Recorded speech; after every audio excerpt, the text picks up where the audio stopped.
নমস্কাৰ আমাৰ চেনেলটোলৈ আপোনাক স্বাগতম জনাইছোঁ। আপুনি চাই আছে ফেব্ৰুৱাৰী মাহৰ মাহেকীয়া ৰাশিফল। ইয়াত আমি জানিম ফেব্ৰুৱাৰী মাহটোত আপোনাৰ কি আছে বিশেষত্ব, কি ভাল খবৰ থাকিব, বিদ্যা শিক্ষা প্ৰেম আদি আপোনাৰ কেনেদৰে পাৰ হ'ব, আপোনাৰ কৰ্মক্ষেত্ৰৰ লগতে ব্যৱসায় আদিত আপুনি কেনেদৰে আগবাঢ়িব পাৰিব আৰু ইয়াৰ লগতে কি প্ৰতিকাৰ ল'লে আপোনাৰ প্ৰতিকূল প্ৰভাৱসমূহৰ অন্ত পৰিব। আহক এতিয়া আমি আৰম্ভ কৰোঁ আজিৰ ভিডিঅ'টো। আপোনালৈ অনুৰোধ থাকিল যে ভিডিঅ'টো উপভোগ কৰাৰ আগতে চেনেলটো ছাবস্ক্ৰাইব কৰি ন'টিফিকেশ্যন বেলটো টিপি অল বুটামটো ছিলেক্ট কৰি ৰাখে যেন। মিথুন ৰাশিৰ ব্যক্তিসকলৰ সাধাৰণতে এটা আকৰ্ষণীয় ব্যক্তিত্ব থাকে। এনে ব্যক্তিয়ে কঠিনৰ পৰা কঠিনতম কাৰ্য সম্পাদন কৰাত দক্ষ হয় আৰু ইয়াত আপোনাৰ ব্যক্তিত্বয়ো যথেষ্ট সহায় কৰে। সাধাৰণতে এনে লোকৰ অসাধাৰণ বাকপটুতা দক্ষতা থাকে, যাৰ বাবে সমাজত মান সন্মানো বৃদ্ধি পায় আৰু ৰাজনীতি আদিৰ ক্ষেত্ৰতো উচ্চ আসন অধিকাৰ কৰিবলৈ সক্ষম হয়। আপুনি এইটো মাহত ভাগ্যৰ সম্পূৰ্ণ অনুকূল প্ৰভাৱ উপভোগ কৰিব পাৰিব। আপোনাৰ ৰাশিৰ অধিপতি বুধ আপোনাৰ অষ্টমত প্ৰভাৱশালী অৱস্থাত থাকিব আৰু ইয়াৰ বলিষ্ঠ প্ৰভাৱত আপুনি অনেক কাৰ্যত সফলতা লাভ কৰিব পাৰিব। আপোনাৰ অষ্টম ভাৱটো অনিশ্চয়তা সূচক। এই মাহত ইয়াত গুৰু, শুক্ৰ, শনি আৰু ৰবি গ্ৰহৰ বুধৰ লগত একেলগতে থাকিব। সেয়েহে আপুনি মাহটোত কিছুমান অপ্ৰত্যাশিত ঘটনাৰ মুখামুখি হোৱাৰ লগতে শুভাশুভ পৰিণাম ভোগ কৰিবলগীয়াও হ'ব পাৰে। মাহটোত আকস্মিকভাৱে আপোনাৰ ধন প্ৰাপ্ত হ'ব আৰু অৰ্থনৈতিক পৰিৱেশ যথেষ্ট সবল থাকিব। কিন্তু ইয়াৰ লগতে আপুনি স্বাস্থ্য সম্পৰ্কীয় কিছু সমস্যাৰো সন্মুখীন হ'ব পাৰে। মাহটোত আপোনজনৰ সৈতে মতভেদ, প্ৰেম সম্পৰ্কীয় কিছু অবাঞ্ছিত সমস্যাৰ লগতে কিছু পাৰিবাৰিক সমস্যা আপুনি ভোগ কৰিব লগা হ'ব পাৰে।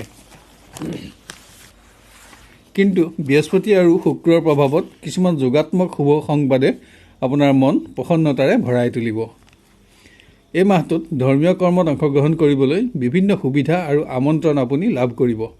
ফলত একাধিকবাৰ আপোনাৰ দূৰভ্ৰমণৰ কাৰ্যসূচীও হাতত থাকিব। এই মাহটোত আপুনি যিকোনো কৰ্মতে আইনৰ চকুত যাতে দোষণীয় নহয় তাৰ বাবে অধিক মনোযোগ দিব লাগিব, যাতে আইন সম্পৰ্কীয় কৰ্মই মাহটো আপোনাৰ কষ্টদায়ক নকৰে। এই ক্ষেত্ৰত আপুনি অধিক গুৰুত্ব দিয়া আৱশ্যক। ফেব্ৰুৱাৰী মাহৰ বতৰৰ পৰিৱেশে ব্যক্তিৰ মনত উৎসাহ উদ্দীপনাৰ সৃষ্টি কৰি ফূৰ্তি আৰু আনন্দেৰে মন ভৰাই তোলে।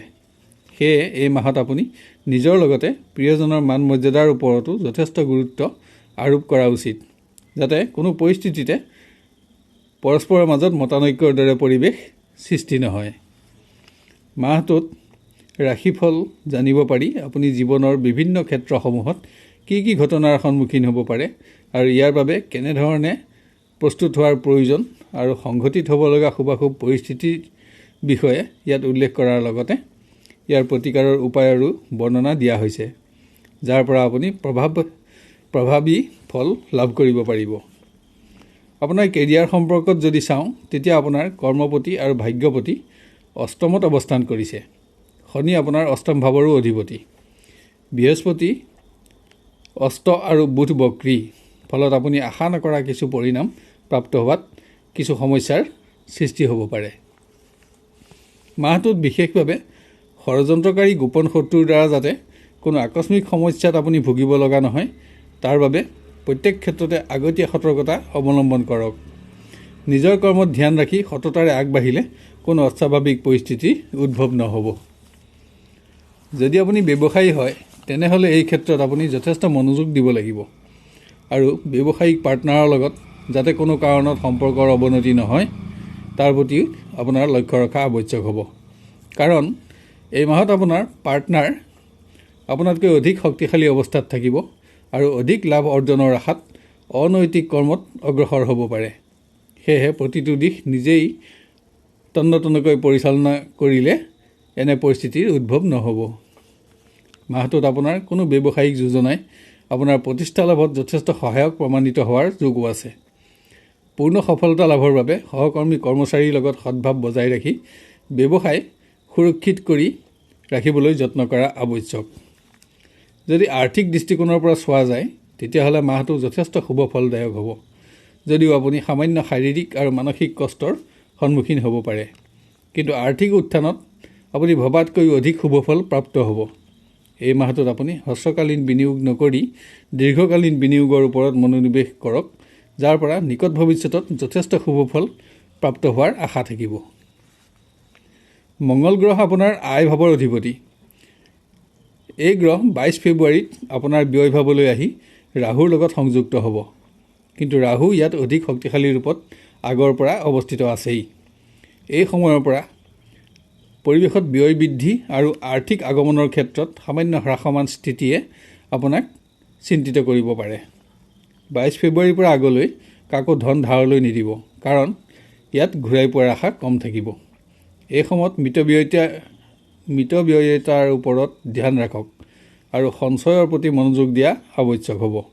এই মাহটোত আকস্মিকভাৱে আপোনাৰ ধন আৰু সম্পদ প্ৰাপ্তিৰ যোগো দেখা যায়।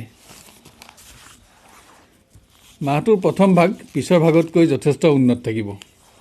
আপোনাৰ ককাই ভাই বা আত্মীয়ক আৰ্থিকভাৱে সহায় কৰি নিজৰ কৰ্তব্য পালনৰ সুবিধাও আপুনি এই মাহত পাব। আপোনাৰ স্বাস্থ্য সম্পৰ্কে যদি চাওঁ, আপোনাৰ ৰাশিৰ অধিপতি বুধ ইতিমধ্যে গুৰু, শুক্ৰ, শনি আৰু ৰবি অধিষ্ঠিত হৈ থকা অৱস্থাত লগ লাগিব। এনে গঠবন্ধনে ফলত মাহটোত কিছু স্বাস্থ্য সম্বন্ধিত সমস্যাই আপোনাক সামান্য আমনি কৰিব পাৰে।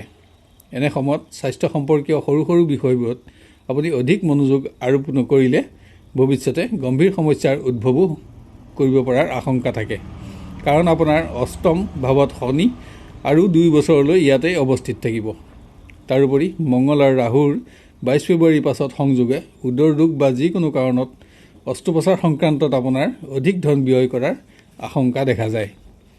যান বাহনত চলাচল কৰোঁতেও অস্বাভাৱিক পৰিস্থিতিৰ সন্মুখীন নহ'বলৈ আপুনি সাৱধানতা ল'ব লাগিব। প্ৰেম সম্পৰ্কীয় বিষয়ত চাবলৈ গ'লে মাহটো আপোনাৰ মিশ্ৰ ফলপ্ৰদায়ক হ'ব। আপোনাৰ প্ৰিয়জনৰ সম্পৰ্কৰ উন্নতি ঘটিব আৰু অন্তৰংগ আনন্দও বৃদ্ধি পাব, কিন্তু আপোনাৰ আচৰণ বা বক্তব্যত পৰস্পৰৰ মাজত অবাবত যাতে সন্দেহৰ ভাৱ উদ্ভৱ হৈ পৰিৱেশ নিম্নগামী নহ'বলৈও আপোনাৰ মনোযোগৰ আৱশ্যক হ'ব। 22 ফেব্ৰুৱাৰীৰ পৰা আপোনাৰ ভাগ্যত শুক্ৰৰ অৱস্থান সম্পৰ্কৰ উন্নতিৰ বাবে অতি উন্নত যোগ। এই সময়ত প্ৰেমত সফলতা অৰ্জনৰ লগতে বিবাহৰ যোগেদিও সম্পৰ্কৰ স্থায়িত্ব লাভত আপোনালোকৰ অগ্ৰগতি থাকিব। বিবাহিত ব্যক্তিসকলৰ সপ্তম ভাৱৰ অধিপতি গুৰুৰ অষ্টমত অৱস্থানৰ ফলত বৈবাহিক জীৱনত প্ৰেম আৰু প্ৰীতি সন্মান বাঢ়িব। এটা মনোমোহা সময় লাভ কৰিব পাৰিব। শনি আৰু ৰবিৰ বাবে কিছু সামান্য অসুবিধাজনক পৰিৱেশৰ বাহিৰে আপুনি বিশেষ অসুবিধা নাপায়। এই মাহত প্ৰিয়জনৰ আত্মীয়ৰ পৰাও বিভিন্ন দিশত সহযোগিতা লাভ কৰি আপুনি উপকৃত হ'ব। পাৰিবাৰিক ক্ষেত্ৰত এই মাহত আপুনি কোনো মূল্যৱান সামগ্ৰী ক্ৰয় কৰি আশা পূৰণ কৰিব পাৰিব।